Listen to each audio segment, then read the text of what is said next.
আজ বিশ্বের মডেলরা, বিশেষ করে আমাদের পাশে যারা আছে, প্রতিবেশী নামে কলঙ্ক। ওরা পাকিস্তানের বর্ডারে মার খায়, চীনের বর্ডারে মার খায়, নেপালের বর্ডারে মার খায়, মায়ানমারে মার খায়, আর আমাদেরকে মারে। ওরা সংখ্যালঘুর কথা বলতেছে, অথচ সবচাইতে বেশি পৃথিবীতে সংখ্যালঘু মুসলমানদের উপরে আজ অত্যাচার বেশি হচ্ছে। শুধু আজ না, সারা জীবন। খালি 850 বছর মুসলমানেরা এই এলাকাটা শাসন করেছিল, ওই সময় অত্যাচার বন্ধ ছিল। আমাদের ধর্মে কোনো বাড়াবাড়ি নেই, জোর জবরদস্তি নেই, লা ইকরাহা ফিদ্দীন। এই জন্য সারা দুনিয়া মিলে এখনো পর্যন্ত আমাদের সংখ্যা একেবারে কম না। এই আওয়াজ তো হয় না, কি করেন কি আপনি? এই আওয়াজ বাড়ি খাই কেন? রিভাব দেন, দেবেন না। 850 কোটির উপরে মানুষ এখন দুনিয়ায়। 2 নম্বরে আমরা আছি, 1 নম্বরে না। আপনার মাইক টাঙানো হয়নি, ওটা বন্ধ করে দেন, ওটা বন্ধ করে দেন। ভেতরে যারা এসেছে এরা শুনলে হবে, বাইরে আমাদের আওয়াজ দরকার নেই। বাইরে অনেকে দেখলাম আমার বান্ধবী নিয়ে গল্প করে বেড়াচ্ছে, থাক, ওদের দরকার নেই। আমরা যারা এসেছি আল্লাহর জন্য, কোরআনে কারীম শোনার জন্য, তারা অন্তত শুনলেই হবে, নাকি? সারা দুনিয়ার দিকে তাকান, এতগুলো মানুষ পৃথিবীতে বাস করে, 257টা রাষ্ট্র, বাংলাদেশ তার ভেতরে একটা। এই 257টা রাষ্ট্রের ভেতরে জাতিসংঘের আন্ডারে প্রায় 195টা আছে, বাকিগুলো এখনো নিবন্ধন হয়নি। বলেন তো, আমরা 200 কোটির উপরে কিনাই মুসলমান, 250 কোটি আছে খ্রিস্টান, বাকি অন্যান্য জাতি যারা হালকা আছে, যারা আমাদেরকে আজ মসজিদ ভেঙে মন্দির বানাচ্ছে, ওদের সংখ্যা বেশি না, তামাম দুনিয়া মিলে 130 কোটি। যদি খ্রিস্টানরা আজকে মারতো আমাদের, তাও একটু মেনে নেওয়া যেত। এই কথা বলেন না কেন? আমাদের নিচে যাদের সংখ্যা, একটা একটা করে ধরলেও তো শেষ করে ফেলা যায়। আপনারা আমাদের প্রতিবেশী, আমরা চাই প্রতিবেশী সুলভ আচরণ করবে। এমন আচরণ করছে তামাম দুনিয়া কিন্তু প্রমাণ পাচ্ছে। আপনারা এখন গুগলে সার্চ দেন, 6 জন মানুষের নাম ভেসে আসবে পৃথিবীর নিকৃষ্ট মানুষের তালিকায়, তার ভেতরে উনি আছেন। বিভিন্ন জায়গায় বিভিন্ন মন্দির ছিল, এই নাম দিয়ে তারা আমাদের মসজিদ গুলো ভেঙে মন্দির বানাচ্ছে। বাংলাদেশের ইতিহাস আমি দেখিও নাই, পড়িও নাই, শুনিও নাই যে কোন মন্দির ভেঙে দেশের মুসলমান মসজিদ বানিয়েছে। কথা বলেন না কেন? কেন এই কাজগুলো করছেন বলেন তো? আপনি নিজের দেশের সংখ্যালঘুর নিরাপত্তা দিতে পারেন না, নিজের বিভিন্ন বর্ডারে মার খায়, বিশেষ করে পাকিস্তান আর চীন, এই 2 বর্ডারে মার খায় বেশি করে। আর এইগুলো দিয়ে ওরা সিনেমা বানায়, বলিউডে বিভিন্ন নায়কদেরকে দিয়ে এই সিনেমা বানিয়ে ওইটা আবার বিভিন্ন ভাষায় পৃথিবীতে ছাড়ে, ওইটা আবার হিট হয়। কি কথা বলেন না কেন? ওইগুলো আমাদের দেশেও আসে, আমাদের দেশের মানুষ দেখে আর টাকা পায়, তারা ওই টাকা দিয়ে আমাদেরকে তারা মারে, ফেলানের মতো মানুষকে ঝুলিয়ে রাখে। সংখ্যালঘুর কথা তুলছে আজ কয়েকদিন, দেখতে পাচ্ছি বিশেষ করে আগস্টের দোয়া তুলেছে যে এই দেশের সংখ্যালঘু নির্যাতন বেড়ে গেছে।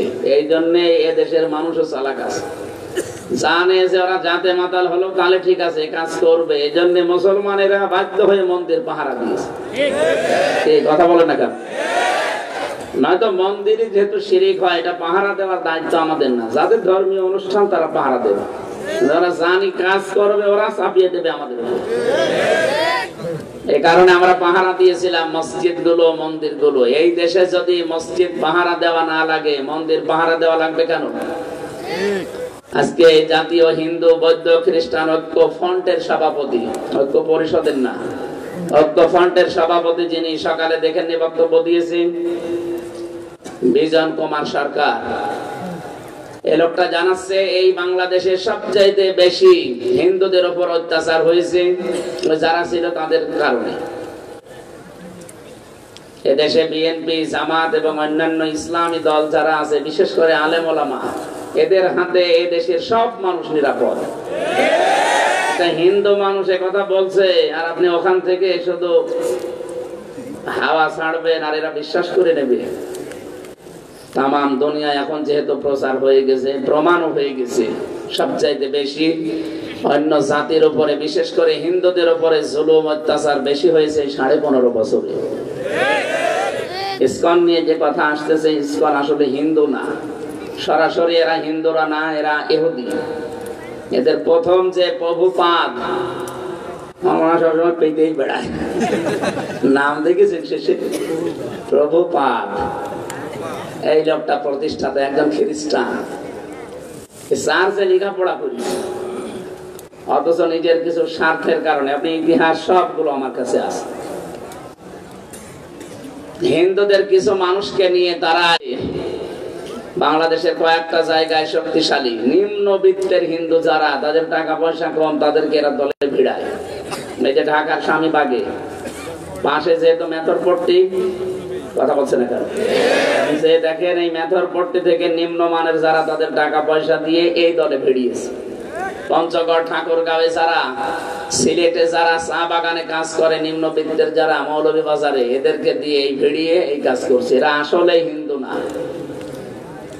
এই জন্য আমরা কারো উস্কানিতে যেন পা না দেই। যারা পালিয়েছে এরা কিন্তু সব সময় ব্যস্ত উস্কানি দিতে, ওদের উস্কানিতে পা দিলে আপনার পেছনে লাল হয়ে যাবে। গোপালগঞ্জে লাল হয়ে গিয়েছিল না, লাল হয়েছে দেখেছেন? কয়েকদিন শুনলাম গোপালগঞ্জ থেকে কেউ বাসে দাঁড়িয়ে আসলে 1000 টাকা, আর বসে আসলে 300 টাকা। ওরা নাই বিভিন্ন সুবিধা পেয়েছে, বৈধ অবৈধ মিলে তারা করতে পারে। আর আপনি কি পেয়েছেন?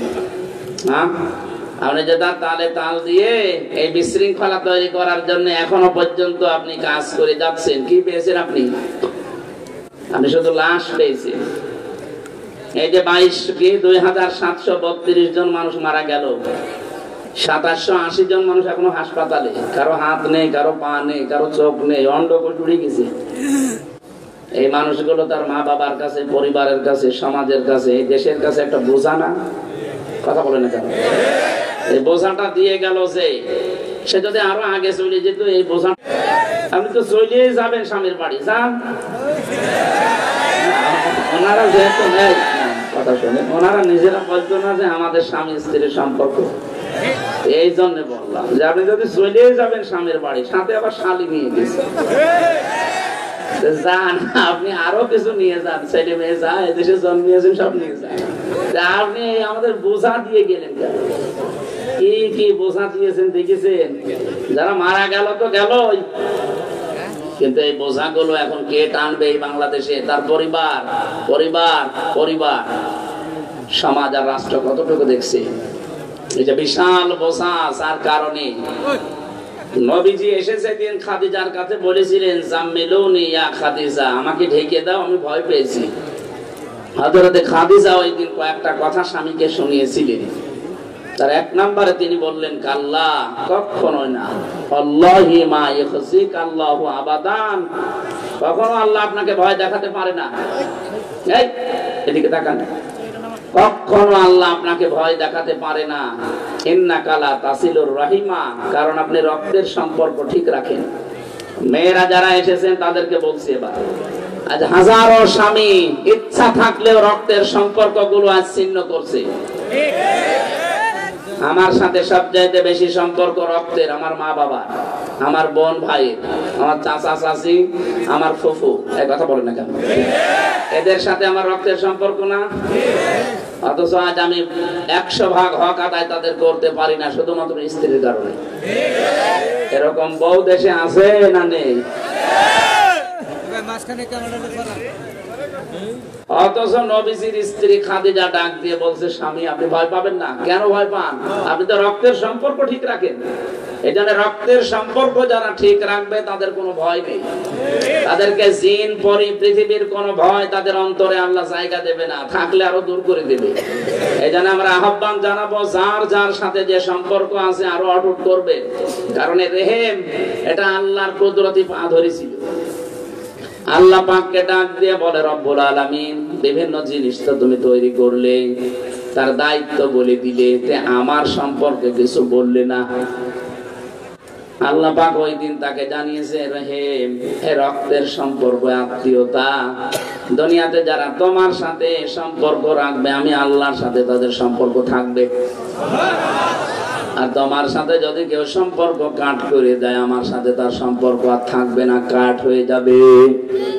এদেশে আজ কত আলেম ওলামা, ইমাম সাহেব, কত সাধারণ জেনারেল মানুষ দেখেন, হাজারো পীরেরও এই অবস্থা পাবেন, নিজের আপনজনের সাথে মিল নেই।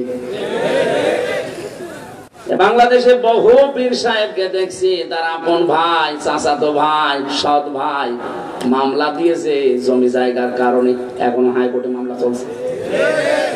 আপনি কি করবেন বলেন তো? নিজের আপন ভাইয়ের সাথে আপনার মিল নেই। ইসলামের কোন কারণে যদি হয় সেটা মেনে নেওয়া যায়।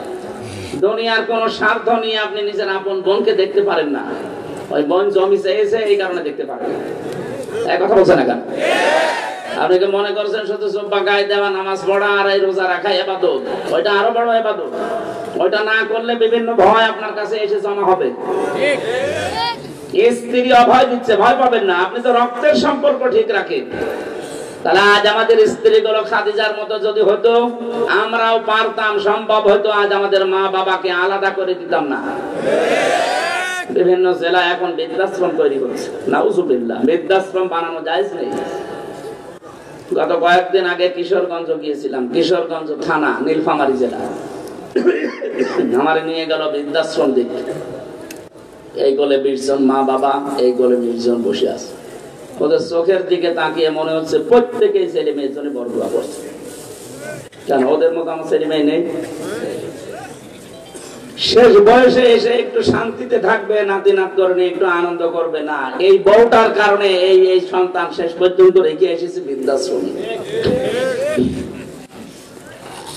মা বোন যারা এসেছেন, যদি মনে করেন আমি তো নামাজ পড়ি, রোজা রাখি, কালো বোরকা পরি, আমি জাহান্নামে যাবো, যাবেন মানে আপনি যেই বসে আছেন, আপনি তো জাহান্নামে চলে গেছেন অলরেডি। আমি সাবধান করছি, এ মাহফিল এমনি এমনি দেয়নি। আমরা যদি সতর্ক হতে না পারি, এ মাহফিল 3 দিন না 3 বছর একাধারে হলেও কোনো কাজ হবে না। বলেন না কেন? না, আশা করছি আপনি সংশোধন হবেন। অনেক ভালোবাসি আপনাদের। মেয়েদিকাংশ মেয়েদের না হুজুর আমাদের বিরুদ্ধে বলে, আরে যাকে ভালোবাসা হয় তাকে সংশোধন করা হয় বেশি, শাসন করা হয় বেশি।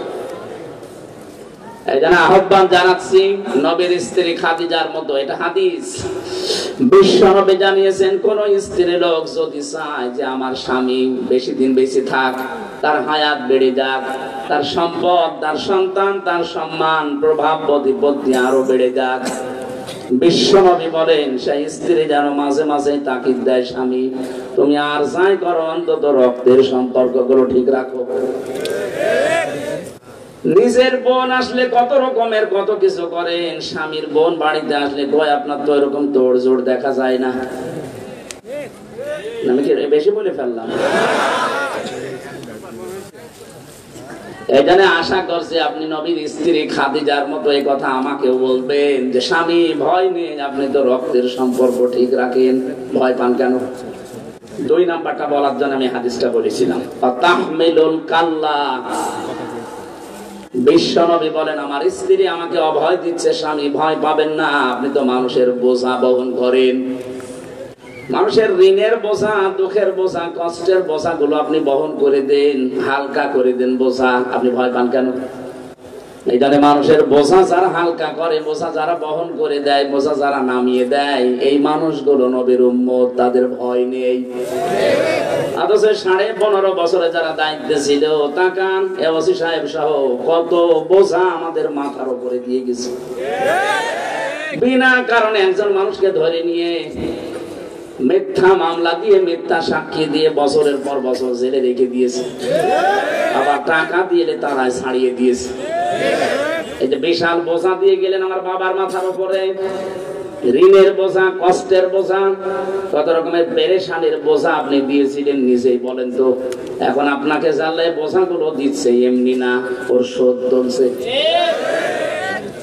একটা উপন্যাস পড়েছিলাম বিশ্ববিদ্যালয়ে থাকতে, ওর নাম হচ্ছে দেখ কেমন লাগে। আমার যখন আদালতে তুলতো মাওলানা মামুনুল হক, আমির হামজা, এদের মাজায় দড়ি দিয়ে, ডান্ডা বেড়ি দিয়ে, আবার ওখানে নিয়ে যাওয়ার পরে হাতে হ্যান্ডকাপ পেছনে লাগিয়ে দিত, মনে হচ্ছে গরু টেনে নিয়ে যাচ্ছে। এখন যখন ব্যারিস্টার সুমনকে দেখি, এই যে দরবেশ বাবারে দেখি, তখন মনে হয় দেখ কেমন লাগে। যদিও আমরা চাই না এগুলো, সম্মানিত মানুষ তারা, কিন্তু সম্মান তারা নিজেরা নষ্ট করে। আপনি বলতে পারতেন না যে আলেমদের অন্তত একটু সম্মান দাও। এই যে পেছনে কারারক্ষী বসে আছে লুৎফর রহমান, যার দাওয়াতে এসেছি, এই লোকটা অনেক ছোটখাটো চাকরি করে, তো জেলার সুপারের উপরে তো না, একজন কারারক্ষী নাই, তাও চেষ্টা করেছে বহু বাঁচানোর, কিন্তু অতটুকু ক্ষমতায় তো পারে না। জেলারও হিন্দু, সুপারও হিন্দু, দেবদুল্লাহ সুব্রত বালা, নাম শুনে বলছে আল্লাহর বলি। ওর কাছে আলেমে কি আর জালেমে কি সবই সমান। যত উপর থেকে আদেশ দিত যে এদের কড়াকড়ি করবা, তত বেশি করতো। দেখেন যারা করেছিলেন, এই যে দরবেশ বাবা, বিশেষ করে আইন মন্ত্রী, যেটা এইটা কেউ যদি শয়তান দেখিয়ে থাকে, দেখেছেন কিনা জানি না, আমার মনে হয় যদি কেউ শয়তান দেখতে চায়, এর দিকে তাকালে মনে করবেন যে শয়তান এরকম টাটকা নির্ভেজাল শয়তান। চেহারা দেখেছেন? গত পরশুদিন কর্নেল ফারুক খানকে দেখলাম, নড়তে পারছে না, লাঠি ভর দিয়ে অন্যের সাহায্য নিয়ে যাচ্ছে, চেহারার ভেতরে মলিনতা, চিন্তার ভাঁজ। আমার তো মনে হয় খালি বারবার ওই ভার্সিটির ওই উপন্যাসের কথা মনে পড়ে, দেখ কেমন লাগে। আজ হাজারো বোঝা দিয়ে গেলেন মানুষের উপরে, বোঝা হালকা করা দায়িত্ব ছিল আপনার, আর বিভিন্ন বোঝা দিয়ে মানুষকে জর্জরিত করে দিয়েছে।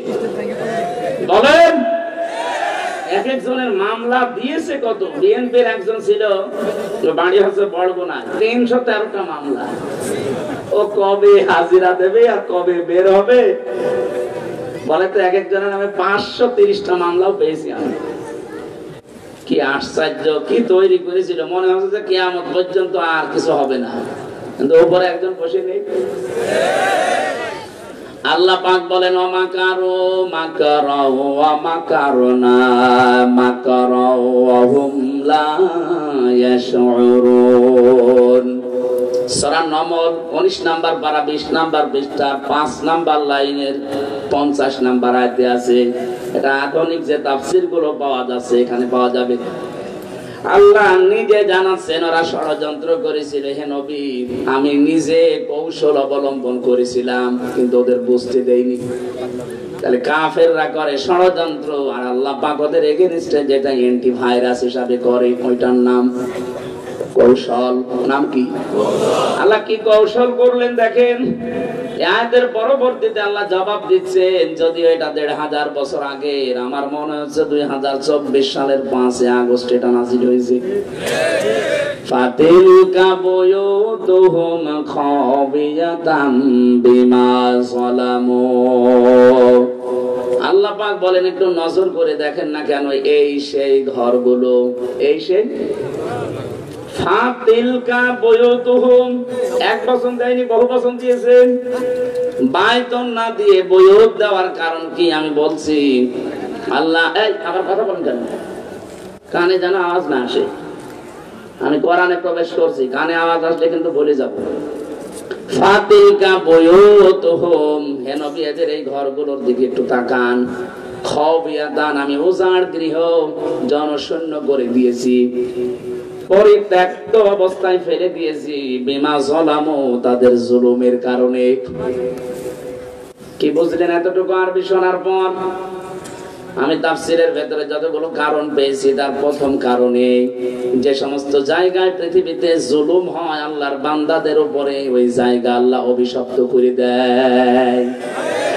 2024 সালের 5 আগস্টের বিকাল 5টা বাজতে বাজতে বাংলাদেশের 630টা থানায় যত জালেমের ঘর ছিল আল্লাহ সব পরিত্যক্ত করে দিয়েছেন।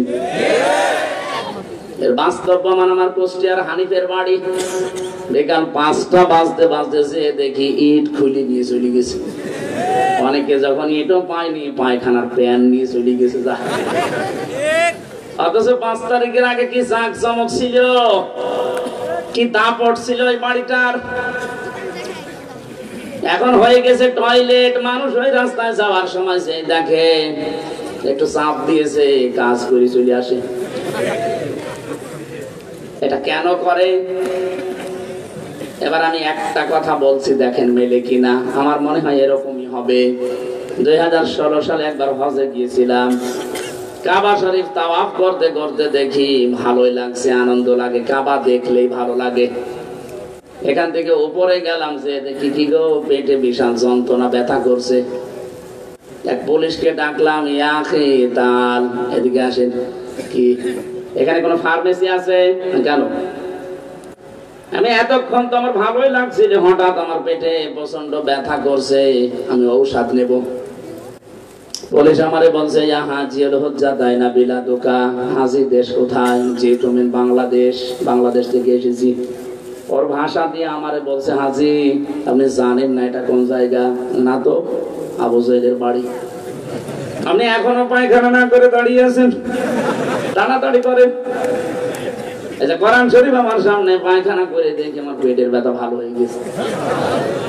আল্লাহ আমাকে যেন জানাতে চাচ্ছে, হামজা এত টাকা খরচ করে 6000 কিলোমিটার দূর থেকে আসলে আর ওই শয়তানের বাড়ি পায়খানা না করে চলে যাবা, তাড়াতাড়ি করো। আমার মনে হয় এই দেশে যত জালেমদের ঘর ছিল, বাড়ি ছিল, যেখানে যেখানে জুলুম হয়েছে, এই জায়গাগুলো আজ জনগণের জন্য ওইটা করে দিয়েছে। কোরআনের শব্দ ছিল খাবিয়াতাম বিমা সালামু। আল্লাহ বলেন, আমি নিজে উজাড় বানিয়ে দিয়েছি, পরিত্যক্ত বানিয়ে দিয়েছি, শয়তান পর্যন্ত ওখানে থাকতে ভয় করে। বিমা সালামু, তাদের জুলুমের কারণে। কি জুলুম হয়েছিল আমি তো নিজে সাক্ষী। রিমান্ডে আমি 10 দিন মাত্র পেয়েছিলাম এই জুলুম। জেলখানায় আসার পর আমাদের অধিকার থেকে তারা বঞ্চিত করে রেখেছিল। কারণ 7 দিন পর পর সরকারি ফোন দেওয়া হয় যারা বন্দী, আমাদেরকে বাদ দিয়ে।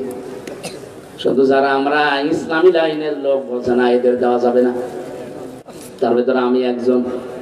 যোগাযোগ বিচ্ছিন্ন করে আপনি ফাঁসির ওই কন্ডেম সেলে থাকবে তো ফাঁসির আসামিরা, আমারে রাখলেন কোন কারণে? আমার তো মুরগি চুরি মামলাও না। আমরা যদি সাজাও লাগিয়ে দিত তাও 3 মাসের বেশি আমার জেলে রাখতে পারে না, যদি সত্য হইতো। মিথ্যা দিয়েছেন, সাজা দিয়ে দিলে তো 3 মাসের বেশি থাকা যায় না, অথচ 3টা বছর আমার বেকার আটকিয়ে রাখলেন। ওই জুলুম যেখানে আমি 10 দিন ছিলাম, দেখেছি মানুষের উপরে কি আচরণ করে তারা। ডিবি অফিসে মাঠের নিচে ঘর আছে, ওখানে যারা 3 মাস, 3 বছর, 5 বছর, 7 বছর পড়ে আছে, কেউ জানে না দুনিয়ায়। এত বড় বড় নখ হয়ে গেছে এক একজনের। চুল দাড়ি গোপ দেখে মনে হচ্ছে কোন জায়গা থেকে যেন বেরিয়ে আসতেছে। মাঝে মাঝে উপরে নিচে যখন নিয়েছি তো দেখতাম কয়েকজনের সাথে আল্লাহ কি অবস্থা। কেউ কেউ দেওয়ালের সাথে ভাবে খুশিয়ে খুশিয়ে লিখে রেখেছে ভাঙা ভাঙা অক্ষর দিয়ে, ভাই যদি কেউ বাইরে যেতে পারেন এই নাম্বারটা জানাবেন যে আমি বেঁচে আছি। কি করেছিলেন বলেন তো? এখনো পর্যন্ত দেশে অনেকে জালেমদের সাফাই গায়, বলে কি হয়েছে যে ওনার পালানো লাগলো। পালানোর দরকার ছিল না, 5 মিনিট থাকলে ভক্তা হয়ে যেত। কি করেছে আপনার তো হয়নি। আপনি যদি এরকম 7 বছর 8 বছর, ব্যারিস্টার আরমানের মতো 8 বছর, আমান আজমির মতো 10 বছর, আমি 14 বছর মানুষের খবরও জানি, পড়ি আছে, কেউ জানে না দুনিয়ায়। একটা মানুষকে 24 ঘন্টা যদি ওইভাবে আটকিয়ে রাখা হতো পাগল হয়ে যাওয়ার কথা। আর বলে আমি কি করেছি আপনাকে আমি শুধু 14 দিন রেখে দেব, আপনি এমনি হাফ পাগল আর পাগল হয়ে যাবেন। এই কঠিন পরিস্থিতিগুলো যারা তৈরি করেছিল বিভিন্ন জায়গায়, আল্লাহ এত বেশি রেগে গেছে তাদের জায়গাগুলো আজ উজাড় গৃহ। কত কোটি কোটি টাকার মালিক ছিল তারা, অথচ সে বাড়িতে এখন ঘৃণা করেও কেউ যেতে চায় না। এটা আমার কুষ্টিয়ার কথা বললাম। কি দাপট ছিল হানিফ সাহেবের, নাম শোনেননি? হাসানুল হক ইনু, কে বলে ওর নাম ইনু, নাম নুনু। কুষ্টিয়াতে এখন অনেকেই বলে হাসানুল হক নুনু। আশাইকে দিয়ে দৈতন্য দিয়েছে, দৈতন্য কি হয়? এমনিতে মানুষের মুখ থেকে কথা বের হয় না, কি করেছে বলেন তো? আল্লাহ পাক এতটুকু যদি শেষ করে দিত জলামো, তাহলে আমি সত্যি কথা বলতে আয়াত পড়তাম না। এর পরের আয়াতটা আমাদের দরকার। এই জন্য বললাম ইন্না ফি যালিকা লায়াতাল লিকাউমিন ইয়ালামুন। এখানে আলেম নেই, এখানে একটা গুরুত্বপূর্ণ শব্দ আল্লাহ কিন্তু জুড়ে দিয়েছেন। ইন্না ফি যালিকা লায়াতান, লামে তাকিদ। আল্লাহ যদি কোনো বিষয়ে গ্যারান্টি দেয়, বলেন তো এটা কি যেমন তেমন বিষয়? আল্লাহ গ্যারান্টি দিচ্ছেন, অবশ্যই এর ভেতরে শিক্ষা আছে, নিদর্শন আমি আল্লাহর কওমি ইয়ালামুন, জ্ঞানী মানুষ যারা তাদের জন্য। কি শিক্ষা? তাফসীরে 27টা পেয়েছি আমি, একটা বলছি আমাদের জন্য। প্রথম শিক্ষা হচ্ছে, যারা জালেমদের বাড়ি ঘর আজ পরিত্যক্ত জনশূন্য উজাড় গৃহ দেখতে পেলে, তোমাদের জীবনেও যদি আমি কোন জুলুম পাই, তোমাদেরকেও ভবিষ্যতে তোমাদের বাড়ি এরকম উজাড় গৃহ হয়ে যাবে। যারা আগামীতে যারা চেয়ারে বসবেন, সাবধান। এদের 15 বছরের এত বড় গভীর শিকড় যদি আল্লাহ উল্টিয়ে ফেলতে পারে, উপড়িয়ে ফেলতে পারে, এদের বাড়ি ঘর যদি পরিত্যক্ত করে দিতে পারে, তা আপনি 5 বছর পরে তো আবার নির্বাচনে পাল্টিয়ে যাবেন। এখানে জুলুম যদি আপনার জীবনে থাকে, সাবধান, এখনই পাল্টাবেন। জুলুম করবেন না, জুলুম করলে সে আল্লাহর মামলার আসামি হয়ে যায়। আর মামলা যত বড় হয়, বাদী কেসও কিন্তু এরকম কঠিন হয়ে যায়। মাঝে মাঝে লুৎফর ভাই আমার কারাগারে গেবেন তো, কি আপনারা কতদিন মানে আমার তো আর সলিমদ্দি মামলা দেয়নি, দিয়েছে ওই 2 বোনের 1 বোন। রাষ্ট্র সরাসরি বাধা আমার আর মামুনুল হকের, আমি বের হব কি করে? লাল দাগ দিয়েছিল যেন এই 2টার জামিন না হয়, অথচ বাইরে শুনতাম যে আইনের শাসন চলছে। পুরাটা মিথ্যা কথা। আমি নিজে তো সাক্ষী, আইনের শাসন যদি পেতাম তাহলে তো আমার 3 বছর লাগে না, 3 দিনে আমি বের হয়ে যাই। কথা বলে না কেন?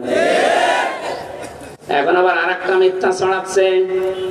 এই 8-9 দিন শুনতে পাচ্ছি সারা বিশ্বের বিভিন্ন মডেলদের কাছে সিম্পথি পাওয়ার জন্য এখন আরেকটা মিথ্যা আরম্ভ করিস, যে আমি নির্বাচিত ছিলাম, আমাকে নির্বাসন দেওয়া হয়েছে। এত বড় মিথ্যা কথা আপনি বলতে পারবেন? আপনি নির্বাচিত ছিলেন, শয়তানও বিশ্বাস করবে। 15.5 বছরে নির্বাচিত হয়নি, আপনি নির্বাচিত কি করে হইলেন? কারণ নির্বাচিত মানুষ হয় যে পদ্ধতিতে, তার নাম নির্বাচন। ঘোড়াকেও যদি জিজ্ঞাসা করেন, ঘোড়া এ 15.5 বছরে কোন নির্বাচন হয়েছে, ঘোড়াও হাসবে। কি বলে? পৃথিবীর কোন মানুষে বিশ্বাস করে না এখন আর যে বাংলাদেশে 15.5 বছরে নির্বাচন হয়েছে। হ্যাঁ হয়েছে, নির্বাচনের নামে প্রহসন। কথা বলে না কেন? নির্বাচনের আগে যদি আপনি ঘোষণা দিয়ে দেন নিজের মন মতো 154 জন, দিনের ভোট যদি রাতে করে ফেলেন, কিসের নির্বাচন করলেন আপনি? আরে মিথ্যা এখন ছড়াচ্ছেন যে আমি নির্বাচিত ছিলাম। আরে নির্বাচিত হওয়া লাগে নির্বাচনের মাধ্যমে। নির্বাচন যে হয়নি তার প্রমাণ আমার সাথে ওসি ছিল, এই যে জানি মজ্জে ফাঁসির ওই কন্ডেম ছেলে। আমি উপরে, উনি 3 তলায়, মাঝে মাঝে আসতো আমার কাছে, হুজুর আমি একটা তওবা করেছি, দেখেন তো আমার তওবা কোন কায়দার। বলে যে নির্বাচন গেল ওই সময় বাইরে ছিলাম। আমার দলবল যা আছে এদেরকে নিয়ে রাত 12টার পরে আমি ভোট কাটা আরম্ভ করলাম। ফজর পর্যন্ত কাজ কাম করে বাক্স ভর্তি করে পাঠিয়ে দিলাম জায়গা মতো। ফজরের আজান দিলে গোসল করার পর ওযু করে 2 রাকাত নামাজ পড়লাম। এরপরে বললাম আস্তাগফিরুল্লাহ। হুজুর আমার তাওবা হয়েছে না। আপনি তো আল্লাহর কাছে দোষ করেননি যে আস্তাগফিরুল্লাহ পড়বেন, আপনি দোষ করেছেন হামজার কাছে। কথা বলেন না। একটা এমপি বানাতে 3.5 থেকে 4 লাখ মানুষ লাগে, সবার রায় আপনি একাই দিয়ে দিলেন। না, আপনারে তাওবা হয়নি, আপনাকে 3.5 লাখ 4 লাখ হামজার কাছে আগে যে মাপ চাওয়া লাগবে। কিন্তু ভয়ঙ্কর বিষয়, এই কয়েক বছরের ভেতরে অনেক হামজা দুনিয়া থেকে মরে গেছে, আপনি তাদের পাবেন কোথায়? এই জন্য জালেমদেরকে যারা টিকিয়ে রাখার জন্য চেষ্টা করে, শুধু জালেমের কপাল নষ্ট হয় না, যারা সাহায্য করে তাদের কপালও পুড়ে যায়। এই 15.5 বছরে জালেমদের যারা সহযোগী ছিলেন, জালেমদের যারা সাহায্য করেছেন, আপনার দুনিয়াও শেষ, আখিরাতও শেষ। আখিরাত যে শেষ কেন বলছি?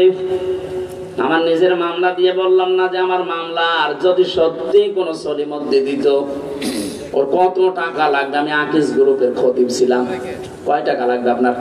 যা লাগবে ওরা তাই দিত। কিন্তু এমন মানুষ মামলার বাদী, ও টাকা পয়সা দিয়ে হবে না। এখানে মামলার বাদী যত বড় হয়, মামলা তত কঠিন হয়। জালেম, শত কথা বলছি না, জালেমদের বিরুদ্ধে কিন্তু আল্লাহ নিজে মামলা দায়ের করবে। কোরআনে কারীম সূরা শূরা 25 নাম্বার পারা 6 নাম্বার পৃষ্ঠার 13 নাম্বার লাইনের 42 নাম্বার আয়াতের প্রথম অংশে আছে। যত তাফসীর বাংলাদেশে পাওয়া যায়, যত ভাষায় পাওয়া যায়, সব তাফসীরে একই বক্তব্য আছে। আপনি বাংলা, ইংরেজি, উর্দু, ফার্সি যা দেখবেন, আরবি টু আরবি সবগুলোর সামারাইজ এটা। ভার্সিটি থাকাকালীন আমি প্রতিটা এক জায়গায় করেছিলাম, ইন্নামাস সাবিলু আলাল্লাযিনা ইয়াযলিমুনান নাস। অবশ্যই আমি আল্লাহ নিজে মামলা দেব, আমি কেস করব। শব্দ দেখছেন? আমি নিজে কেস দেব, নিজে মামলা দেব, অভিযোগ দায়ের করব তাদের বিরুদ্ধে যারা মানুষ হয়ে মানুষের উপরে জুলুম করেছে। আল্লাহ কিন্তু ইয়াজলিমুনাল মুসলিমুনা দেয়নি যে মুসলমানদের উপরে যারা জুলুম করেছে, ইয়াজলিমুনান নাস। বুঝতেছেন? নাস মানে কি শুধু মুসলমান? নাস মানে মানুষ। মানুষ হয়ে মানুষের উপরে যারা জুলুম করছে, করবে মানে ইয়াজলিমুনা এটা মুজারে, বর্তমান, ভবিষ্যৎ, প্রেজেন্ট, ফিউচার, দুইটা কাল দিয়ে আল্লাহ শব্দটা বানিয়েছেন। আল্লাহ বলেন এখন যারা করছে, ভবিষ্যৎ বলতে কিয়ামত পর্যন্ত আয়াতটা থাকবে না? থাকবে না? যারা করবে জুলুম তারা কিন্তু আমার হামজার আসামি না, এরা মামলার আসামি। কার? আপনি একটু বিবেক দিয়ে ভাবেন, আল্লাহর মামলার আসামি, অথচ নিজেই তিনি বিচারপতি, নিজেই মামলার বাদী। কে আপনাকে মাফ করবে? খালাস দেওয়ার কোনো কায়দা নেই। এই 3 বছরে যেমন আমরা খালাস পাইনি, অথচ এই স্বাধীনতা যুদ্ধের পর, মানে এই যে 5 তারিখের পর মামলা আমিও তুলেছিলাম। জজ সাহেব এভাবে দেখে বলছে, কে দেখে মামলার রায় দেবে, কোনো মাল নেই, যান খালাস দিয়ে দিলাম। বলতে গেলাম যে স্যার এই মামলা তো 3 বছর আপনার কাছে ছিল, তখন তো বললেন না কোনো মাল নেই, তখন বলতেন না জামিন হবে না, এখন বলছেন খালাস দিয়ে দিলাম একেবারে বেকসুর। উনি এই কথাই বলতো যে হুজুর আমার কিছু করার নেই, আমার হাত বাঁধা ছিল। কথা বলেন না কেন? এদেশে 1628টা চেয়ার আছে, শুধু একটা চেয়ারের হাত খোলা ছিল, বাকি যতগুলো চেয়ারে ওসি সাহেব পর্যন্ত প্রত্যেকের হাত বাঁধা ছিল। এখন হালকা হাত খুলেছে, জজ সাহেবের যেমন হাত খুলে এখন একেবারে যা পাচ্ছে সব বেকসুর খালাস দিয়ে দিচ্ছে। আমরা চাই বাংলার জমিনে কারো হাত যেন আর বাঁধা না থাকে, সবার হাত থাকবে আবু সাইদের মতো খোলা। তাহলে অন্তত ন্যায় বিচার পাওয়া যাবে। আর কাঙ্ক্ষিত মানের ন্যায় বিচার পেতে হলে কোরআনের শাসন লাগবে। ওমান হাকামা বিহি আদালা, তোমরা যদি ন্যায় বিচার 100 ভাগ কায়েম করতে চাও ফাঁক ফোকর না রেখে, তাহলে কোরআনের ব্যবস্থা লাগবে। কোরআন ছাড়া 100 ভাগ ন্যায় বিচার কায়েম করা সম্ভব না। এজন্য আমি যেটা বলতে চাচ্ছিলাম, জুলুম যারা করেছেন তাদের পরিণতি আল্লাহ যা করলেন, এত বড় শিকড় আল্লাহ যদি কেটে দিতে পারে। আপনি দেখেছেন একটা দারোয়ান পর্যন্ত প্রতিটি জায়গায় তাদের লক সেট করা ছিল। এখন যারা ওসি এসপি ডিসি এগুলো সব কোণঠাসা হয়েছিল। আমি বর্ষা দিনও গিয়েছিলাম নাটোরের এসপির কাছে, সেদিন মৌলভী বাজারে গিয়েছিলাম, নাটোরের নাম মৌলভী বাজারের এসপির কাছে। ওটা আমার জেলার ছেলে, ওনারাই 15.5 বছর পর্যন্ত ছিল কোণঠাসা হয়ে, সব বৈষম্যের শিকার ছিল। আল্লাহ এখন তৈরি করে দিয়েছে জায়গাগুলো। এ মানুষগুলো এখন যেহেতু হাত খোলা, সামনে যারাই আসবে, আমার যতটুকু বাস্তবতা দেখলাম, বিশেষ করে প্রশাসনে যারা আছে তাদের জন্য একটা আলাদা বিভাগ করা দরকার। ওরা কারো কমান্ডে চলবে না, ওদের নিজেদের কমান্ড নিজেরা মানবে, তাহলে এই দেশে ন্যায় বিচার হবে। তাছাড়া আবার যারা আসবে, সে যারাই আসুক, ওদের কমান্ড মতো যদি চলতে গিয়ে শেষে আর করবে না, হাত বাঁধা হয়ে যাবে। এজন্য ওদের জন্য বিভাগে আলাদা করে দেওয়া দরকার। ওদের মন মত, ওদের আইজি থেকে শুরু করে কনস্টেবল পর্যন্ত চলবে, কোনো কিছু লাগবে না। তাছাড়া কামালের মতো মন্ত্রী পাইলে ওটা একটা, আমি নাম নিলাম না, তো মানুষ বললে গুনাহ হবে। আমি তো মাঝে মাঝে পেপারে দেখতাম 24 ঘন্টার মনে হয় 24 ঘন্টায় টাল হয়ে থাকে, মনে হয় মধু খায়, খালি লাল পানির উপরে আছে। এখানে আমি যেটা বোঝাতে চাচ্ছি, বারবার বিভিন্ন এসপি সাহেব আমারে কল দেয়, আজকেও 2 জন দিয়েছিল। বাংলাদেশের বিভিন্ন এসপি ওসি তো দিচ্ছে।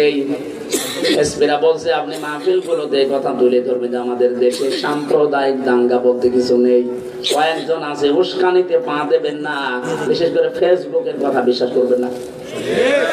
যা হচ্ছে হয়ে যাক, আমরা সব এখন এক আছি, শুধু ওই জালেমরা বাদ দিয়ে, ওই 14 দল বাদ দিয়ে আমরা যা আছি বাংলাদেশে সব মুসলিম। প্রধান অতিথি সহ আজকে আমি সহ যারাই আছি এদেশে, ওসি সাহেব সহ সব আমরা মুসলিম। ওই 14 দল বাদ দিয়ে, ওরা তো জান্নাতে ছিল, ওরা তো কিছু টের পায়নি। ওদের যদি এই 14 বছর এক জায়গায় বন্দী করে রাখা হয়তো তখন টের পেত যে দুনিয়া কারে বলে। অনেক বিডিআর পর্যন্ত বিনা কারণে জেল খাটছে, কিচ্ছু জানে না। আমার উপর তলায় একজন পেয়েছিলাম, পঞ্চগড়ে বাড়ি, মুরব্বীর 14 বছর জেলে আছে, আর 1 মাস পরে লোকটা রিটায়ার্ড হয়ে যেত। ও কোরআন শরীফ হাতে নিয়ে মাথায় নিয়ে পর্যন্ত আমার বলেছিল, হামজা ভাই জীবনেও এটা আপনি কি বিশ্বাস করেন যার 1 মাস পরে আমার রিটায়ার্ড হয়ে যাব? আমি কোন কারণে উল্টা পাল্টা কাজে যাব বলেন? অথচ মিথ্যা মামলাটা দিয়ে আজকে আমার 14 বছর আটক করে রেখেছে। আমার পরিবার সব শেষ, সারাটা জীবন আমি দেশের জন্য সব দিয়ে গেলাম, আমার জীবন যৌবন সব আমি আমার দেশের জন্য দিয়ে গেলাম। আর জালেমরা আমারে করলো কি, 14টা বছর আমারে আটক করে রেখেছে। তাহাজ্জুদ পড়তে উঠতাম, রাতের বেলা দেখতাম একটা আওয়াজ দিত, আহ! আমার মনে হয় এই দীর্ঘশ্বাস, এই আওয়াজ আল্লাহর আরশে গিয়ে ধাক্কা লেগেছে। জালেমরা এমনি পড়েছে, বিভিন্ন মানুষের চোখের পানি আর আর্তনা, দীর্ঘশ্বাস ওদের ক্ষমতার সাথে লেগে আছে। এজন্য উস্কানিতে পা দেওয়া যাবে না। আমি সহ যারা শুনছি, সারা দেশে যেটা কালকে যাবে, যে রেকর্ড হচ্ছে, সারা দুনিয়ায় কালকে ছড়াবে, ওনার কানও চলে যাবে। আমরা যেন কারো কোনো উস্কানিতে পা দিয়ে দেশে অস্থিতিশীল পরিবেশ তৈরি না করি, তাহলে গোপালগঞ্জের মতো পেছনে লাল হয়ে যাবে। আমাদের হাতে অস্ত্র আল্লাহ এই দেশের সরকার এমনি দেয়নি, শুধু চুমা খাওয়ার জন্য না, পাশে লাঠিও আছে। ঝামেলা করবেন শুধু আর্মি না, পুলিশ বাহিনী এখন আপনাকে পিটাবে।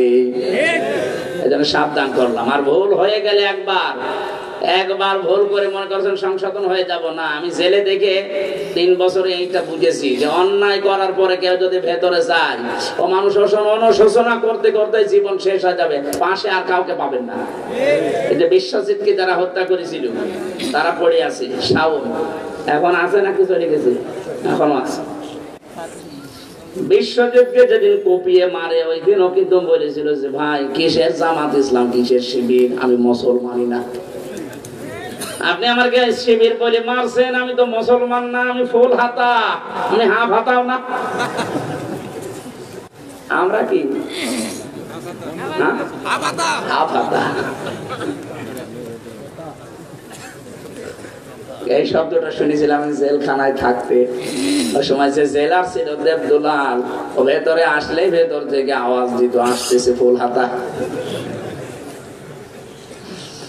আমার ভাইরা,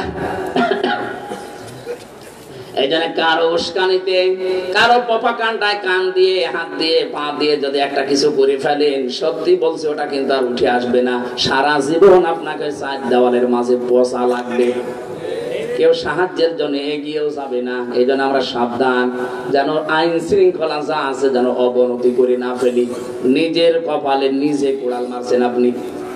আরে ভাই, যারা পালিয়ে যায় ওরা যে ফিরে আসে না, তার প্রমাণ ইতিহাস। এই যে লক্ষণ সেন 805 বছর আগে পালিয়ে গেছে, আজ পর্যন্ত ফিরে আসেনি।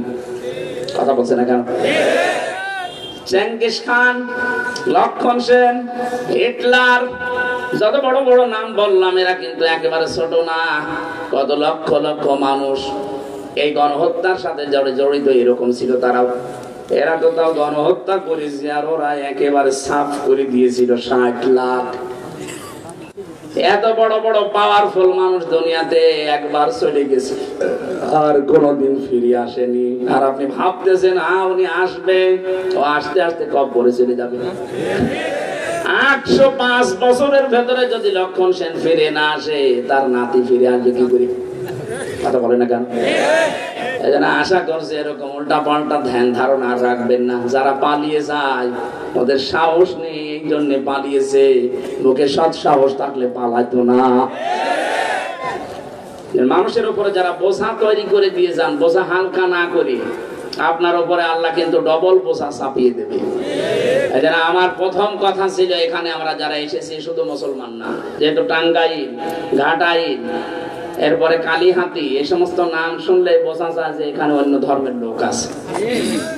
যারা এসেছেন মানুষ পদবাচ্য আমরা বিবেচিত। আমাদের এই দেশের সংখ্যা লঘু, সংখ্যা গুরু কিচ্ছু নেই, মেজরিটি মাইনরিটি নেই, আমরা সব এক। কথা বলেন না কেন? সুতরাং এই শব্দটাকে এখন খুব জোরালো ভাবে পৃথিবীকে শোনানো লাগবে যে এই দেশে মেজরিটি মাইনরিটি নেই, আমরা সব এক। ঐক্যবদ্ধ থাকলে তাম দুনিয়া একদিকে হয়ে গেল, আমাদের একটা কিচ্ছু ছিঁড়তে পারবে না। ভারত ভারত করি আমরা। আরে ভাই, ভারতের আশপাশে যতগুলো রাষ্ট্র আছে সবাই যদি ভারত ছাড়া চলতে পারে, বাংলাদেশও চলতে পারবে ইনশাআল্লাহ। এখন যে দ্বন্দ্ব ওরা বাঁধিয়ে রেখেছে, আপনি দেখেন কালকে টক শো দেখলাম 45 মিনিট 7 জন হিন্দু বসে বসে টক শো করছে। সব ভয় আছে। ওদের সবচাইতে বড় ভাই ডক্টর ইউনূসের এই কথা বলেছিল না, বাংলাদেশ যদি অস্থিতিশীল হয় 7 সিস্টার ভেঙে ফেলবো। ভয় আছে। 7 জনই দেখলাম একই কথা। ওরা যেভাবে বলে 7 সিস্টার করে দিলে তো আমাদের মুশকিল। ওদের কথা একটু টানা টানা না, আমাদের তো মুশকিলই হবে। ঝামেলা করবেন না, যত বাধাবেন। একটা মসজিদ যেন আর ভারতে ভাঙ্গা না হয়। ধোয়া ধোয়া তুলে ওরা বলে এখানে মন্দির ছিল, ওরা আজমির শরীফ ভেঙে ফেলবে, সেখানে ওরা রাম মন্দির বানাবে। নাকি ওইটা ছিল নাকি 500 বছর আগে। দাহা মিথ্যা কথা। এরকম হলে তো এই দেশে অন্তত একটা মন্দিরও থাকার কথা না, বলেন? তাম দুনিয়ার মানুষকে ওরা চিল্লায় চিল্লায় শোনায় যে আমরা সংখ্যা লঘুদেরকে সম্মান করব। এই সম্মান করার নিয়ম কোথায়? আমাদের সে পালানো প্রধানমন্ত্রী অবৈধ কোথায়? তারা তো খুঁজে পাওয়া যায় না। তার সামনে নিয়ে আসেন। স্বামীর বাড়ি, কেউ দোলাভাইয়ের বাড়ি বসে বসে কি করছেন? আপনারা পকেট মারতে পারেন না? কে স্বামীর পকেট মারা যায়? স্বামী যদি খরচ দিতে না চায় পকেট মারা যায় নেই? আমাদের দেশ থেকে যারাই বাইরে যায় এরা রেমিটেন্স যোদ্ধা, টাকা পাঠায় মাসে মাসে। আর 2 বোন যে 3 মাস 5 দিন পড়ে আছেন, একটা টাকা পাঠায় না। কি করছেন কি আপনারা? কেউ দোলাভাইয়ের পকেট, কেউ স্বামীর পকেট, 2 জন 2 পকেট মারে। টাকা পাঠান, আমাদের ঋণ মুক্ত হোক। মানুষ যারা, তাদের জন্য যেহেতু আজকের এই দেশ, তাদের জন্য আজকের এই অনুষ্ঠান। যারা এসেছেন সবাইকে ওয়েলকাম জানাচ্ছি কোরআনের পক্ষ থেকে। এটা আজকে খুশির দিন, ফাবিযালিকা ফালিয়াফরাহু। তোমরা আনন্দ করবা, কোরআন নিয়ে করবা, কোরআনের সাথে আজ সম্পর্ক। নাইতে হামজা থাকলে আমরা শুধু আসতাম। কোরআনের সাথে সম্পর্কিত অনুষ্ঠানে জন্য আমরা খুশি আনন্দিত। বলেন আলহামদুলিল্লাহ। দরুদ আর সালাম পাঠ করার মাধ্যমে আমার আজকের তেলাওয়াতকৃত আয়াত দুইটা, একটা সূরা তাওবা 119 নম্বর আয়াত পড়েছি, সূরা বাকারা 208 নম্বর আয়াতের প্রথম অংশ পড়েছি। হ্যাঁ, যেটা বলবেন আমি সেই আয়াত শুরু করব। বলেন, দুইটা হবে না, একটা, যে কোনো একটা বলেন। বাকারা শুরু করছি, ঠিক আছে। আমার ভাইরা, কোরআনে কারিমে প্রবেশ করতে হলে একটা ইবাদত আগে করা লাগে। পৃথিবীর কোন ইবাদত করার আগে ওইটা বলা লাগে না, কিন্তু কোরআন পড়তে গেলে ওইটা বলা মাস্ট বি, ওয়াজিব। না পড়লে গুনাহ হয়ে যাবে। কোরআনে কারীম জানিয়েছে, ফাইদা ক্বারাআতাল কুরআনা ফাস্তাইয বিল্লাহি মিনাশ শাইতানির রাজীম। বলেন আল্লাহু আকবার।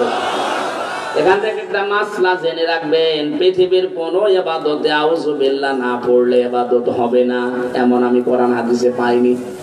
কিন্তু কোরআন পড়তে গেলে আউযু বিল্লাহ না পড়লে আপনার কোরআন পড়া তো হবেই না, আরো গুনাহ হবে। কেন?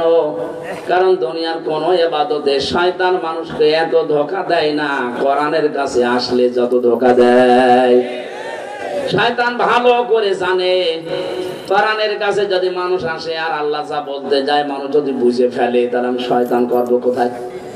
ও শয়তানি করার রাস্তা বন্ধ হয়ে যাবে। এই জন্য সবচাইতে বেশি ধোঁকা দেয় কোরআনের কাছে আসলে। এই জন্য কোরআন পড়ার আগে আল্লাহ বলেছেন, আগে আউযু বিল্লাহ পড়ে শয়তান থেকে আত্মরক্ষা কর। আমার কাছে বল, আউযু বিল্লাহি মিনাশ শাইতানির রাজীম, বিসমিল্লাহির রহমানির রহিম, ইয়া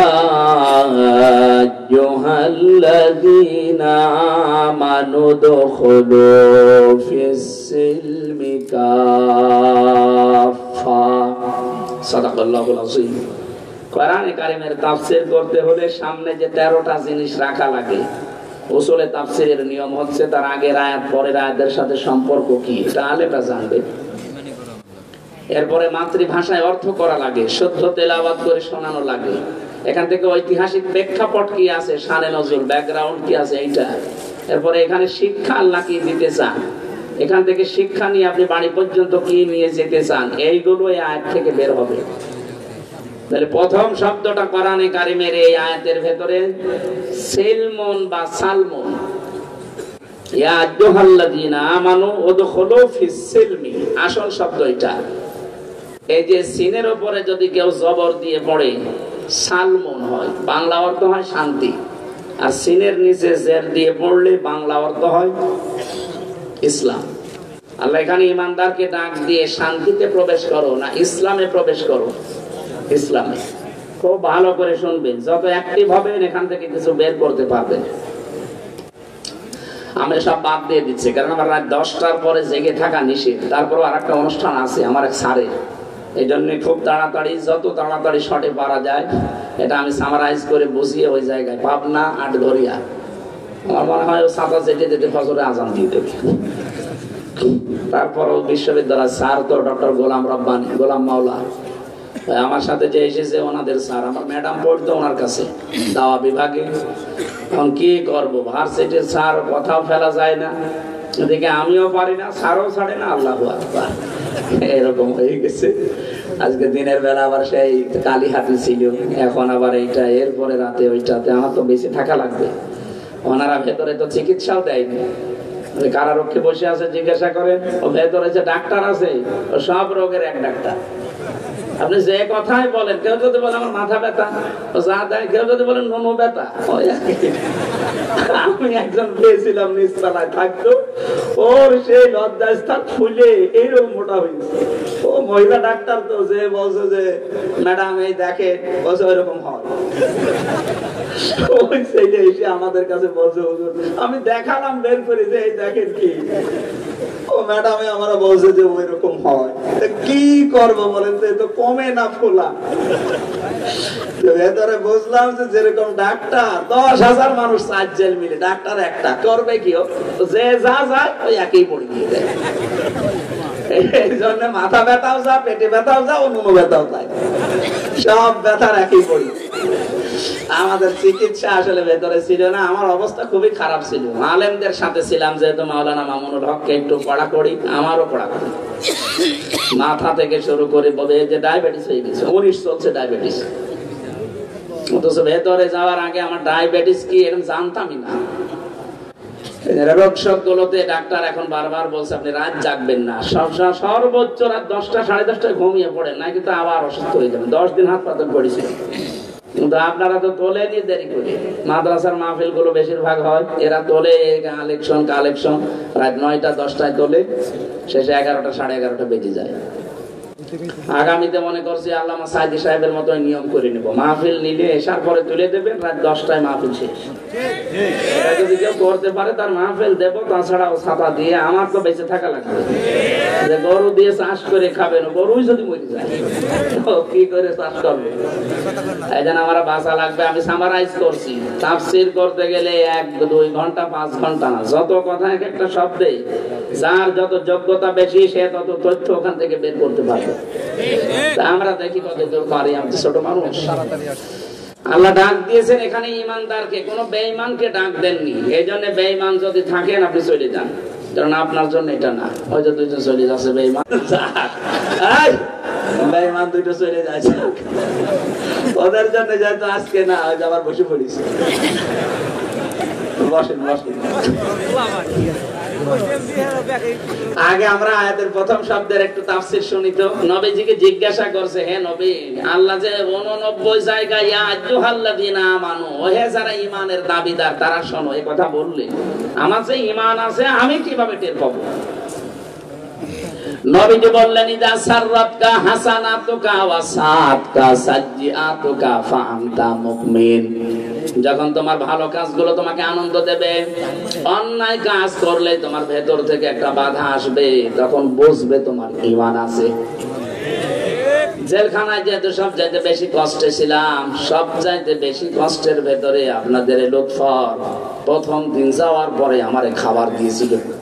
ওখানে কেউ কারো না, ভেতরের অবস্থাটা এরকমই। 4 দেওয়ালের মাঝে তো বাইরের কাউকে পেলে মনে হচ্ছে যে একেবারে বাবাকে পেয়েছি। বড় ভাইয়ের মতো আচরণ করেছিল, আলহামদুলিল্লাহ। অনেক খোঁজ খবর নিয়েছে আমার ম্যাডামের বাড়ির মা বাবা, ভেতরেও যতটুকু পেরেছে।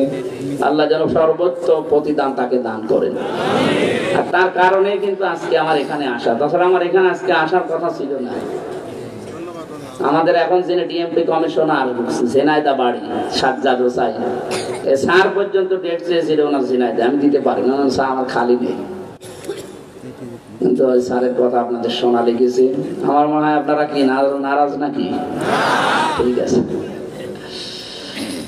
তাহলে আপনার ঈমান আছে, আপনি হাদিস থেকে থার্মোমিটার দিয়ে মাপ দিয়ে নিন। ভালো কাজ দেখলে আপনার ভালো লাগবে, অন্যায় দেখলেই ভেতর থেকে একটা বাধা প্রাপ্ত হবেন। যদি এটা হয় তাহলে বুঝবেন আপনার ঈমান আছে, আর যদি না হয় বুঝবেন আপনার জুব্বা টুপি দাড়ি থাকলে ঈমান নেই। এবার একটা হাদিস বলছি। عن أبي سعيد الخدري رضي الله تعالى عنه قال قال النبي صلى الله عليه وسلم من رأى منكم منكرا فليغيره بيده فإن لم يستطع فبلسانه فإن لم يستطع فبقلبه وذلك أضعف الإيمان رواه البخاري। বুখারী শরীফের হাদিস।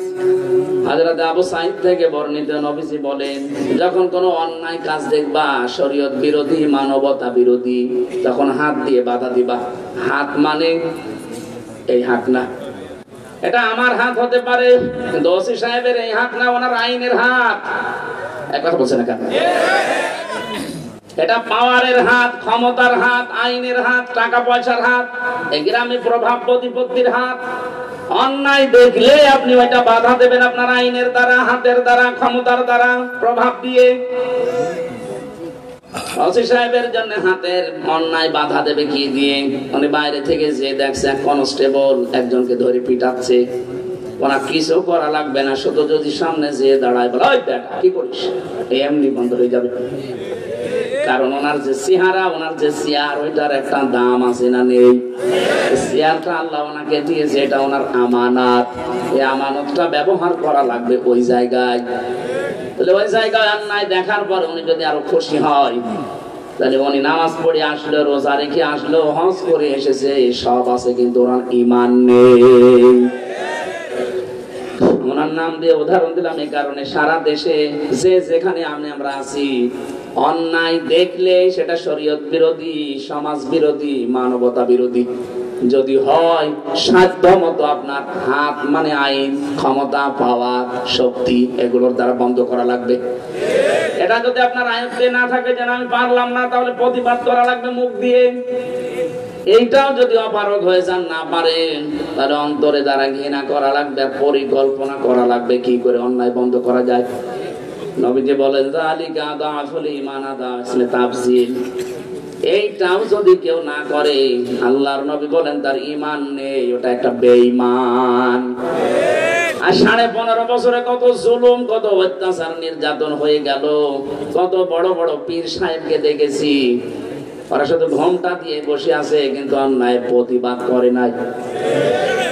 আপনার তো ঈমানই নেই, কিসের পীর আপনি? এটা সর্বনিম্ন পর্দা ঈমানের। অন্যায় দেখলে মনে মনে ঘৃণা করা লাগবে, হাত দিয়ে না পারেন, মুখ দিয়ে না পারেন, ঘৃণা তো করবেন, আর আপনি খুশি হতেন। এই যে মাইজ ভান্ডারের যে পীরটা, নজিবুল বশর মাইজ ভান্ডারি, অন্যায় দেখার পরে প্রতিবাদ করা দূরের কথা, জালেমদের সাথে মিশে আরো খুশি হইতো। কথা বলে না কেন? এদেশে 48,000 পীর, অন্তত কম বেশি যদি ফয়জুল করিম, রেজাউল করিম এদের মতো হুঙ্কার দিত, এদেশের বহু অন্যায় বন্ধ হয়ে যেত। তারা দুইজন আর মিলে কি করবে? এরকম 48,000 পীর যদি একবারে বের হয়ে বলতো আমরা এটা বন্ধ করতে চাই, আলেমদের অত্যাচার, এমনি জালেমরা বন্ধ করে দিত। আগুন লেগে যেত দেশে।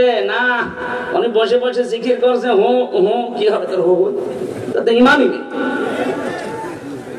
অন্যায় দেখলে যদি কেউ হাত দিয়ে না পারে, মুখ দিয়ে না পারে, অন্তরে যদি পরিকল্পনা না আটে, বলেন তো হাদিস অনুযায়ী তার ঈমান আর আছে? এই জন্য আল্লাহ এখানে কোন বেঈমানকে ডাক দেননি, দিয়েছে কাকে?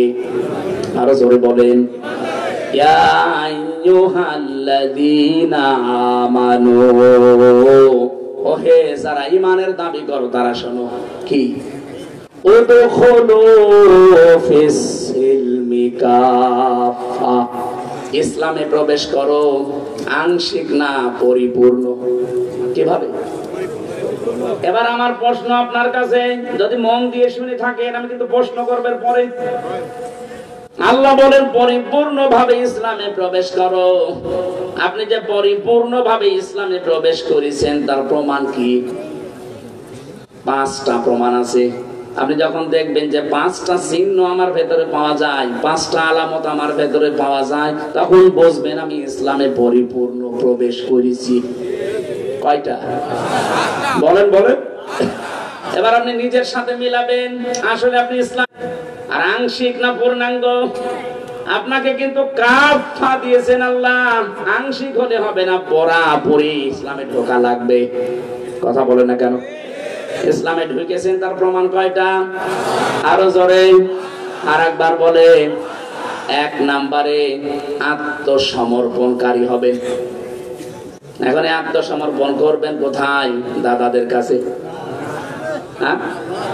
অনেকে তো মুসলমান এখন মনে করছে যে আত্মসমর্পণ দাদার কাছে করলে মনে হয় মুসলমান হয়ে গেলাম। আত্মসমর্পণ কিভাবে করা লাগে? আমাদের পিতা, জাতির পিতা, যেটা আল্লাহর ঘোষণা দেওয়া, বানানোটা না। আল্লাহ যেটা বানিয়েছেন তার নাম হযরত ইব্রাহিম আলাইহিস সালাম। তিনি কিভাবে আত্মসমর্পণ করেছেন তাকান। এই তথ্যটা আছে সূরা বাকারা 1 নাম্বার পারা 19 নাম্বার পৃষ্ঠার 7 নাম্বার লাইনের 131 নাম্বার আয়াতের প্রথম অংশে। আল্লাহ পাক বলেন ইযে ক্বালা লাহু রাব্বুহু আসলিম, ইব্রাহিম আত্মসমর্পণ করো। হযরত ইব্রাহিম ওই সময় গাছের মাথায় বসে কোড়াল দিয়ে কাঠ কাটছিলেন। ডাক দিয়ে বলে মাবুদ এখানে আত্মসমর্পণ কি করে করব? আল্লাহ ওখানেই জবাব দিয়েছেন যে গাছের মাথায় বসে কোড়াল দিয়ে খাতনা করো। অনেক ক্বালা আসলামতু লিরাব্বিল আলামিন, মহাবিশ্বের পালনকর্তা আল্লাহর সামনে আমি স্যালেন্ডার হয়ে গেলাম। আমার নিজের মন বলতে আর কিছু নেই, আল্লাহ যা বলে ওইটাই আমার কাজ। তাহলে আত্মসমর্পণ করবেন, আল্লাহর বিধান যেখানে যেটা পাবেন প্রশ্ন ছাড়া। কথা বলেন না কেন? আমি কি এইরকম মান অর্জন এখনো করেছি? আমি এই মানে এখনো যেতে পেরেছি যে আমার মন মতো আমি কাজ আর করি না। আমি যেখানে যা করি দেখি আমার আল্লাহর বিধান আছে কিনা। হ্যাঁ, আমি যদি বিবাহ করতে চাই, আমি বিবাহের ক্ষেত্রেও দেখি আমার আল্লাহর বিধান এখানে আছে কিনা। যদি দেখি হ্যাঁ আল্লাহর বিধান আছে, পাশাপাশি হিন্দুদের বিধানও আছে, আমি যদি মুসলমান পরিপূর্ণ ইসলামে প্রবেশ করতে চাই, মেনে নেওয়া লাগবে হিন্দুদেরটা। বলেন বলেন, পাশে যে ইসলাম আল্লাহ আপনাকে দিয়েছে যে প্রবেশ করো, ইসলামে প্রবেশের প্রথম নিয়ম যেটা আপনার পরিবার দিয়ে শুরু হচ্ছে। তাহলে বিয়ে শাদী করতে গেলে এখন থেকে ইসলামের নিয়ম হচ্ছে বরযাত্রী খাওয়ানো, অলিমা খাওয়ানো, অলিমা। অথচ আমাদের এখানে 100 জনের বিয়ে অলিমা হয় না, হয় শুধু বরযাত্রী। গায়ে হলুদ দেওয়া, বরযাত্রী নিয়ে 100, 150, 200, 500 খাওয়ানো, এটা কিন্তু হিন্দুদের রীতি। ইসলামের রীতি হচ্ছে ছেলের বাড়িতে অলিমা বা বউ ভাত যেটা বলে এইটা হবে। আরো দরকার মেয়ের বাড়ি থেকে 100-150 মানুষ নিয়ে আনবেন, নিজের আত্মীয় আরো 150 মানুষ নিয়ে 200-300 মানুষের খাবার ছেলের বাড়িতে করা লাগবে। এটার নাম ইসলাম, অলিমা। এই অলিমা নেই, এখন হয়ে গেছে সব বরযাত্রী। তাহলে আজকে থেকে আমি ইসলামে প্রবেশ করে ফেলেছি, জীবনে আর কোনোদিন বরযাত্রী যাব না। কারা কারা যাবেন হাত তোলেন তো। জানি যে এলাকায় বরযাত্রীর সিস্টেম আছে না নেই? আর ভাই একটা মেয়েকে 18 বছর 20 25 বছর পর্যন্ত তার পেছনে ভালোবাসা দিয়ে, শ্রম দিয়ে, খাওয়া দাওয়া দিয়ে পর্যন্ত করে আপনার হাতে তুলে দিল। এইটাই তো অনেক কিছু। কারণ এই মেয়েটার থেকে সারা জীবন ওই মা বাবা আর কোনো উপকার পাবে না। কি কিছু পাবে? ওই মেয়েটা আপনার সন্তানের বাচ্চা পেটে নেবে, সারা জীবন আপনার ছেলের খেদমতে আছে, বাড়িতে থাকবে, কই তার মা বাবার তার কোনো কাজে লাগলো না, খালি মানুষ করে আপনাকে দিয়ে দিল। এরপরও 150, 200, 500 মানুষ খাওয়ানো লাগবে। আপনি কি জানেন? যদি বেশি আপনার খুব আবেগ থাকে, 200-500 মানুষ মেয়ের বাড়ি থেকে নিয়ে আসবেন, অলিমা করে তাদেরকে খাওয়াবেন। আজকে থেকে সিদ্ধান্ত নেওয়া লাগবে যে আমি ইসলামে যখন প্রবেশ করছি, কোনদিন আমি আর ইসলামের বাইরে যেহেতু বরযাত্রী আমি যাব না।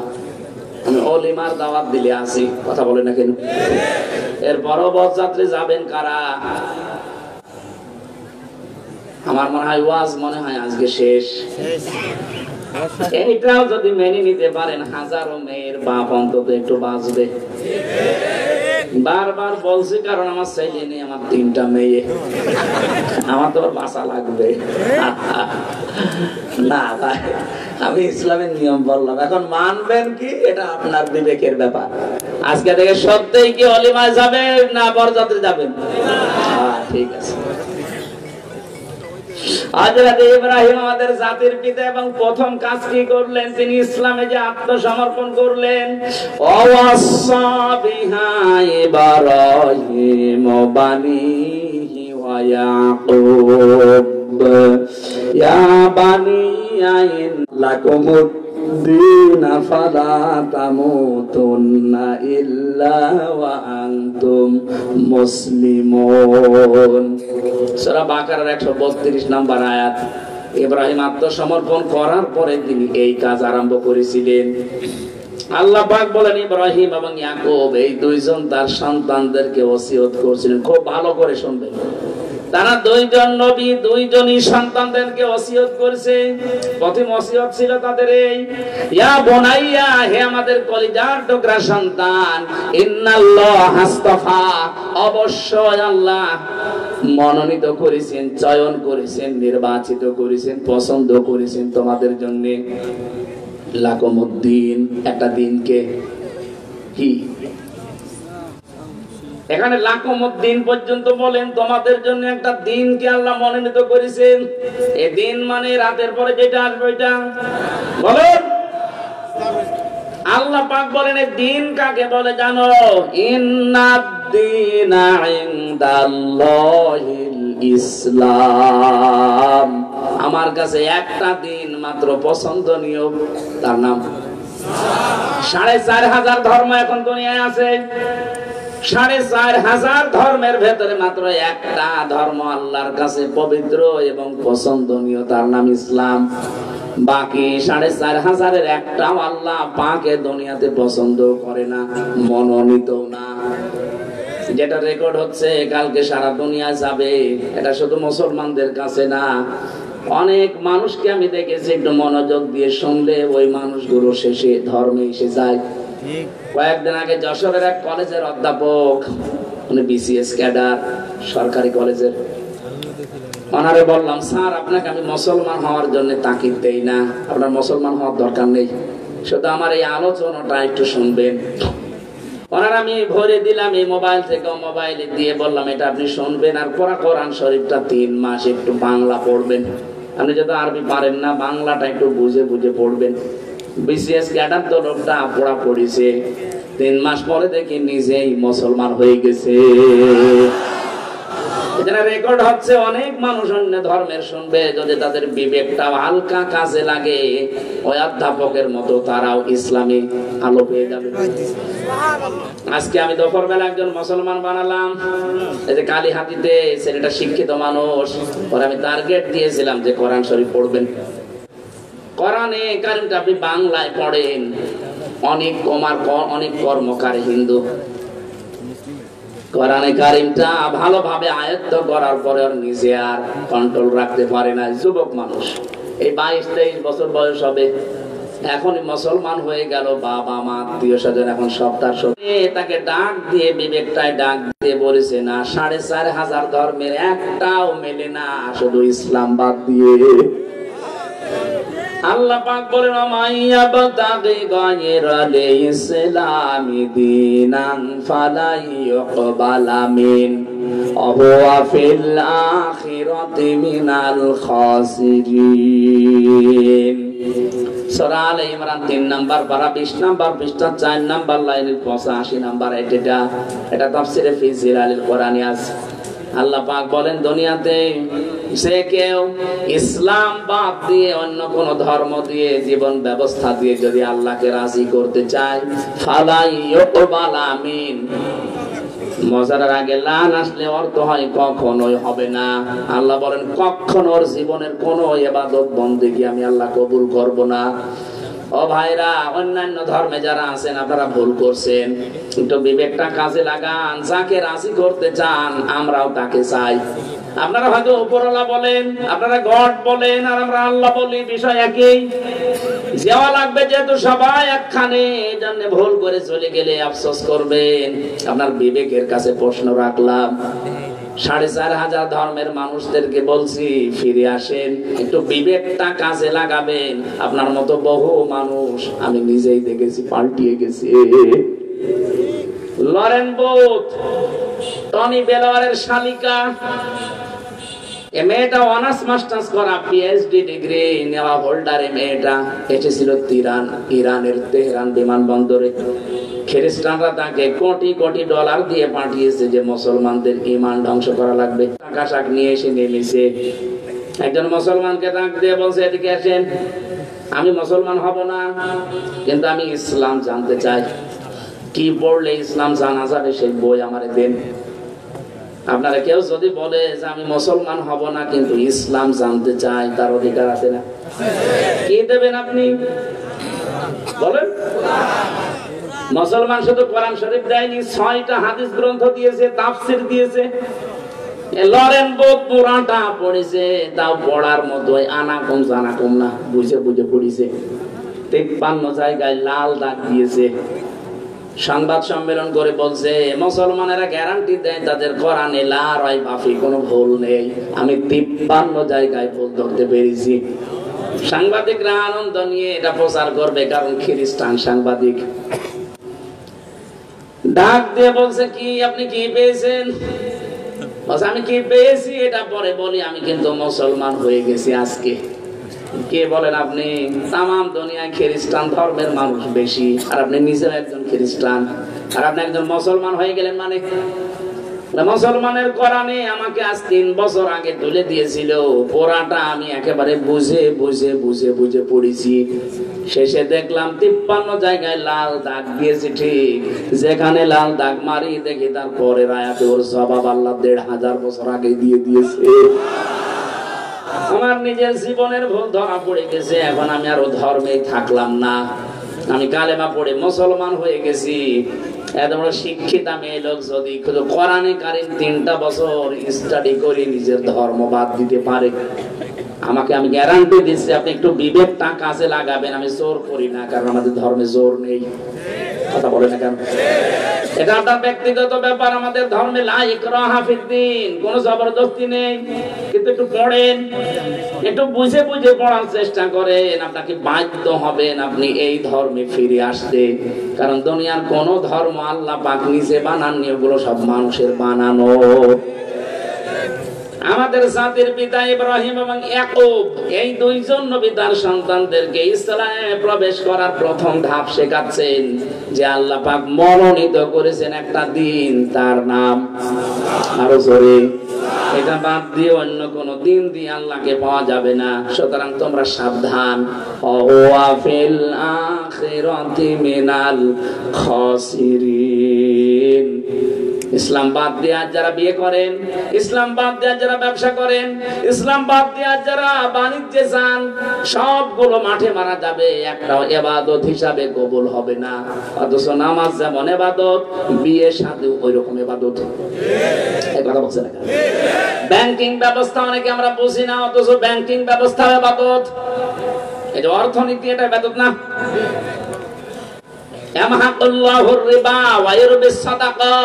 আল্লাহ পাক বলেন পৃথিবীতে বৈধ যেগুলো আছে এগুলো আমি এই যে সাদগা সবগুলো বৃদ্ধি করে থাকি, আর যারা অবৈধ ভাবে ইনকাম করে গেল আমি ধ্বংস করে থাকি। আজ তাকান, এই 5 তারিখের পর থেকে দেখেছেন কত কোটি কোটি টাকার গাড়ি ঢাকার রোডে পড়েছিল, পরিচয় দেওয়ার মতো লোক নেই। 12 কোটি টাকার গাড়ি পড়ে আছে, কেউ যে বলবে আমার গাড়ি, সে সাহস নেই, কারণ বললেই ধরা খাবে। 12 কোটি টাকা পেলি কোথায়? এজন্য অবৈধ ইনকাম যারা করেছেন আপনার 2টা ক্ষতি হবে। 1 নম্বরে আপনি ওইটা ভোগ করে যেতে পারবেন না, 2 নম্বরে আপনি মরার সময় ঈমান পাবেন না, বেঈমান হয়ে মারা যাবেন। দরবেশ বাবা 36,000 কোটি টাকা মারিনকাটি করেছে, অথচ দাড়ি দেখেছেন ওর মাথা থেকে পা পর্যন্ত পুরা সাদা।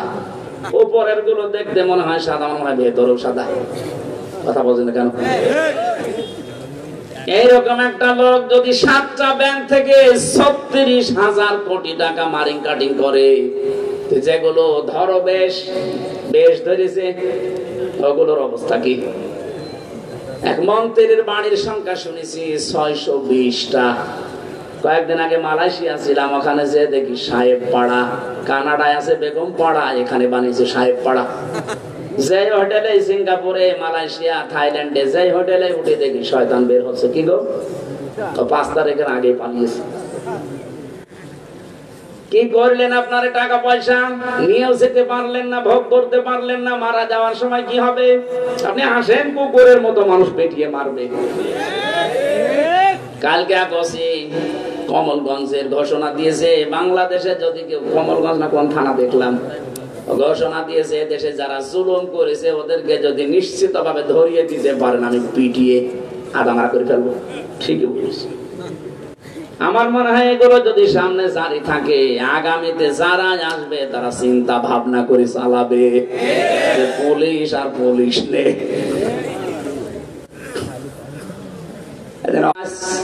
অর্থনীতিতে অনেকেই মনে করেন এই দুনিয়ার কাজে বুঝে আর কি করবো, অথচ মায়ের সাথে জেনা করার গুনাহ হচ্ছে আপনার।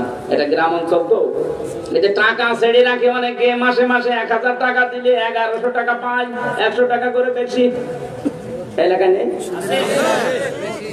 এটা কিন্তু মায়ের সাথে জেনা করার গুনাহ হচ্ছে।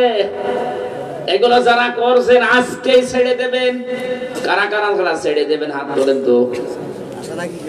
এলাকায় আছে, এই যে অনেকে হাত তুলছে। আপনি দাঁড়িয়েলা মানুষ কয় টাকা ছেড়েছেন? ওটা করবেন না। এই যে যারা জমি জায়গা বর্গা দেন না কি যেন বলে, আমি 1 লাখ টাকা নিলাম, 1 বিঘা জমি দিলাম, দায় সুদি, এটাও জেনা করার গুনাহ হচ্ছে। তাও মায়ের সাথে জেনা করার, বলেন নাউজুবিল্লাহ। এটা বাদ দেওয়া লাগবে। এটা সিস্টেম একটা আছে, যতদিন জায়গা করে খাবেন ততদিন ওই খাজনা আপনি দেবেন, আর যখন টাকা ফেরত নেবেন 8-10 হাজার টাকা কমবে।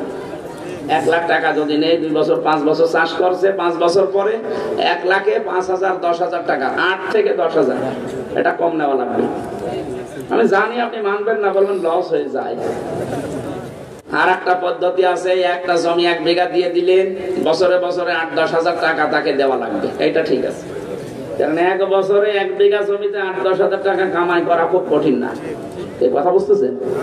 আর একটা আছে খাই খালাসি বলে, খেয়ে দে শোধ। আমি 1 বিঘা জমি দিলাম, আপনি 8,000-10,000 টাকা দিলেন, টাকা আর ফেরত দেওয়া লাগবে না, খেয়ে দে। এইটা আছে, এইটা করবে, এইটা আছে। আর 2 নম্বর যেটা বললাম এইটা করে। কিন্তু প্রথমটা করতে গেলে 2টা শর্ত মানা লাগবে। হয় টাকা আপনি খাজনা দিয়ে দেবেন, আর 8,000-10,000 যখন ফেরত নেবেন তখন কম নেবেন। অর্থনীতির ভেতরে যে মুশারাকা, মুদারাবা, মুরাবাহা, বায়ে সালাম, বায়ে ইস্তেসনা, বায়ে মুআজ্জাল, বায়ে ওয়াহেদা, কতগুলো নিয়ম আছে ইসলামী অর্থনীতিতে, আমরা অনেকে জানি না। মনে করি এগুলো দুনিয়ার কাজ, কি করবে না, এটা জানা লাগবে। ইসলামী অর্থনীতি এটা ইবাদত, আপনার নামাজের মতো। এক কথা বলে না কেন? রাজনীতি ইবাদত, রোজা রাখার মতো। খালি নামাজ রোজা ইবাদত, আর বাকিগুলো দুনিয়ার কাজ। কে বলেছে? এওসি সাহেব 8টা ঘন্টা যদি ডিউটি করে, মনে করবে আমি 8 ঘন্টা নামাজে দাঁড়িয়ে আছি।